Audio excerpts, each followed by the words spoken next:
সকালবেলায় কিছু ছোট মাছ নিয়ে নিলাম কাটার জন্য। এগুলো আগে থেকেই ফ্রিজের থেকে বের করে পানিতে ভিজিয়ে রাখছিলাম বরফটা ছোটার জন্য। তো এখন বরফ ছুটে গেছে, ঠান্ডা পানিটা ফেলে দিয়ে একটু ধুয়ে পানিটা ঝরিয়ে নিচ্ছি। এখন এই মাছগুলো বারান্দায় নিয়ে যেয়ে বসে বসে কাটবো। রান্নাঘরে একটু অন্ধকার, সবসময় আসলে লাইট জ্বালিয়ে কাজ করতে ভালো লাগে না, বিশেষ করে দিনের বেলা। এই জন্যই ভাবলাম তাহলে বারান্দায় নিয়ে যেয়ে বসে বসে কাটি, কারণ বারান্দায় তো পুরোপুরি বাহিরের আলো আসে আর আলোর ভিতরে বসে মাছ কাটতেও খুব ভালো লাগবে। দিনের বেলায় দেখা যায় লাইট দ্বারায় কাজ করতে অনীহা লাগে। একটা সময় এই ছোট মাছ খাওয়া তো দূরের কথা, দেখলেই কান্না করতাম। আর এখন নিজে থেকে বাজারে যে কিনে এনে কেটে বেছে ধুয়ে রান্না করে তারপরে খেতে হয়। আমার বাসায় সবসময় বড় মাছটা খাওয়া হয়, বিশেষ করে যে মাছে কাটা কম ওই মাছটাই বেশি আমরা খাই। তো সেই জায়গায় ছোট মাছ আমার তেমন একটা আনা হয় না। মাঝে মধ্যে অনেক দিন হয়ে গেলে তারপর নিজে থেকে ইচ্ছে করে নিয়ে আসি। মাঝে মধ্যে আসলে ছোট মাছ খেতেও ভালো লাগে। তো এখানে আমার মাছগুলো সব কাটা হয়ে গেছে, এখন আমি নিয়ে যাচ্ছি রান্নাঘরে। এগুলো এখন পরিষ্কার করে ধুয়ে নিব। ছোটবেলার এই কথাটা আমার মাঝে মধ্যে খুব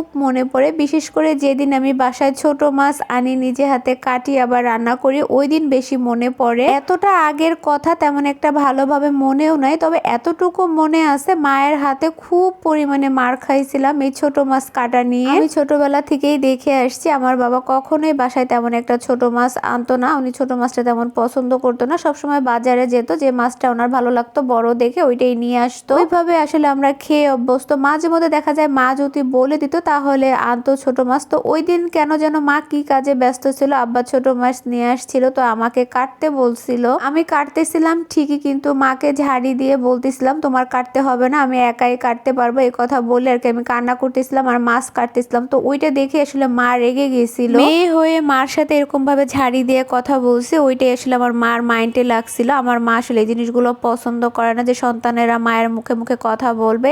এখন পর্যন্ত আমার মা জিনিসগুলো পছন্দ করে না। সেই থেকে বাসায় আমি যেদিনই ছোট মাছ আনি না কেন এই কথাটা আমার খুব মনে পড়ে, যে ছোট মাছ কাটা নিয়ে আমি মায়ের হাতে এই পরিমাণ মায়ের খাইছিলাম। তো যাই হোক, মাছগুলো আমি এখানে একদম ভালোভাবে পরিষ্কার করে ধুয়ে নিছি। শুধু রান্না করার আগে আর একটা ধোয়া দিয়ে নিলেই হয়ে যাবে। মাছ ধোয়ার পরে যে জিনিসগুলো মাছের সাথে ব্যবহার করা হয়েছে ওইগুলো আমি ধুয়ে নিচ্ছিলাম। আচ্ছা, মাছগুলো যে জিনিসের ভিতরে রাখা হবে ওই জিনিসটা সাবান দিয়ে না ধুলে কেমন একটা গন্ধ আসে, যার কারণে আমি সাথে সাথে ধুয়ে ফেলতেছি। আর আজকে তো এখন সকালবেলায় মাছগুলো রান্না করব না, ফ্রিজে তুলে রেখে দিব। সন্ধ্যার আগে বের করে রান্না করে নিব। তো এগুলো তো গতকালকে এনে রেখে দিছিলাম, কিন্তু গতকালকে কাজের জন্য আর কাটতে পারিনি, এই জন্য আজকে কেটে নিলাম। এই যে মাছগুলো সব এখন আমি এগুলো ডিপ ফ্রিজে রেখে দিব। আর আজকের ছোট মাছটা আমি বেগুন আলু আর টমেটো দিয়ে চচ্চড়ি করব। নর্মালি সবসময় ছোট মাছ আনলে দেখা যায় এমনিতেই বেশি করে পেঁয়াজ টমেটো দিয়ে চচ্চড়ি করা হয়, কিন্তু আজকে ভাবলাম বাসায় যেহেতু বেগুন আছে তাহলে একটু বেগুন দিয়েই রান্না করি। আর শীতের সময় এরকম ছোট মাছ আলু বেগুন দিয়ে চচ্চড়ি করলেও খেতে ভালো লাগে। তাছাড়া জলপই দিয়ে একটু টক টক করে চচ্চড়ি করলে ওইটাও আরো বেশি ভালো লাগে খেতে। কিন্তু এর আগে 2 দিন জলপই দিয়ে রান্না করে খাওয়া হয়েছে, এই জন্য আজকে জলপই দিয়ে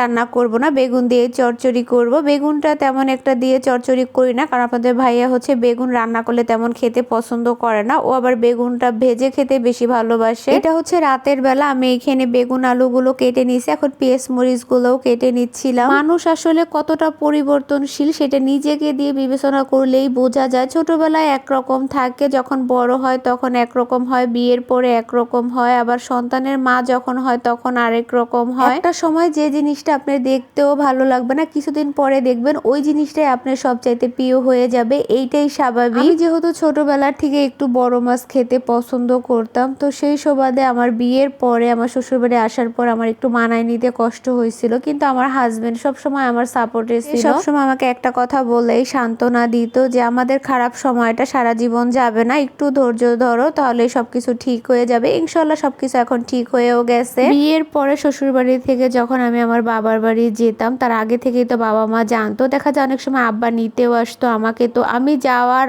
আগে আমার জন্য বড় মাছ এনে আমার মা কেটে বেছে ধুয়ে ফ্রিজে রেখে দিত। বাজারের থেকে তো বাবা যে আনতো, আবার অনেক মাসালারা বাড়িতে নিয়ে আসতো, ওনাদের কাছেও বলে রাখতো যে আমার মেয়ে আসবে, সবচাইতে বড় যে মাছটা আছে ওই মাছটা দিয়ে যাবেন। বাজার থেকে হোক বা বাড়িতে মাসালাদের থেকেই হোক না কেন, আমাদের বাড়িতে যে পুকুর আছে ওই পুকুরের থেকেও যদি বড় মাছ ধরতো ওই মাছগুলোর থেকে যে সবচাইতে বড় যে মাছটা ওইটাও আমার জন্য আমার মা রেখে দিত। আর বড় মাছের ভিতরে যে মাছের পেটে ডিম থাকে ওই মাছটা আমার একটু বেশি পছন্দ ছিল, কারণ ডিম দিয়ে আলু ভাজিটা আমি অনেক পছন্দ করি। আমার মার হাতের ওই আলু ভাজিটার মতো কারো হাতেরই হয় না, আর আমার কাছে ভালোও লাগে না। যাই হোক, এখন আর তেমন একটা বড় মাছ ভালো লাগে না। আমি এখন বাড়িতে যাওয়ার আগে মাকে বলে দেই আমার জন্য ছোট মাছ রেখে দিবা, আর আমি গেলেও আমার বাবাকে বাজারে যাওয়ার সময় বলে দেই ছোট মাছ কিনে নিয়ে আসবে। আমার বাবা মা অনেক সময় হাসে, কারণ আমার বাবা এখনো ছোট মাছ পছন্দ করে না। উনি বাড়িতে ভুলেও কখনো ছোট মাছ আনতে চায় না, বাধ্য হয়ে এখন আনা লাগে আমি বাড়িতে গেলে। তো যাই হোক, এখানে কথা বলতে বলতে আমার মাছের চচ্চড়িটা রান্না করা হয়ে গেছে। দেখেন বেগুনগুলো ভেজে